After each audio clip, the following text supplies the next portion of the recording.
Ed, the market dropped almost 2% yesterday. What's it expected to do today at the open? Laura, the market's expected to rise very slightly at the open, about 0.3%. Yesterday was the biggest fall on the ASX in the last 4 months. About $46 billion in value was wiped off the market. So it was all due to fears of the Delta strain, particularly in the Northern Hemisphere, where it's going back into winter, really starting to take over economies and force businesses to close again. So there's a lot of scared investors out there that are selling off stocks. So it was a broad-based sell-off of the local market yesterday. It is expected to bounce back a bit this morning. Overnight commodity prices like iron ore and oil both fell, but gold is on the way back up. And that's because in times of crisis, people like to shift into their assets into gold. So we could see a bit of rise in the gold miners today on the market. OK, Western Australia's budget quite stunning yesterday, and it is seeming more bullish on the price of iron ore, I guess. You know, recent times, they've got certainly a bit of proof to do that. But the federal government is pricing it to go much lower. I think about $50 a tonne, isn't it?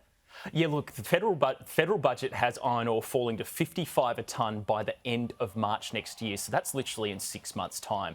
Whereas West Australia, if you look through the budget papers that were released yesterday, you can see they have iron ore falling to $121 a tonne next year. This is the current price of iron ore. It's at about 130, 132 US a tonne. So the WA budget has it only falling by $9 over the next 12 months before averaging $66 a tonne over the next 3 years after that. So WA has iron ore at a much higher price than the federal government, and the Treasurer and Premier, Mark McGowan, yesterday was saying that's just a conservative estimate for them. So they actually expect iron ore to be very strong for the next 4 years, and that's obviously great news for WA. They got $11.3 billion in royalties purely from iron ore in that financial year. Pretty incredible how good it's been for their economy. Ed, the counterfactual here, if WA didn't have iron ore, what would its budget look like today? Would it not be in surplus, anywhere near surplus?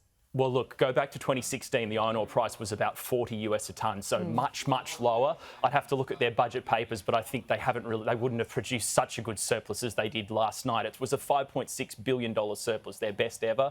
Without iron ore, the WA government would really struggle. It's really the whole cornerstone of their economy.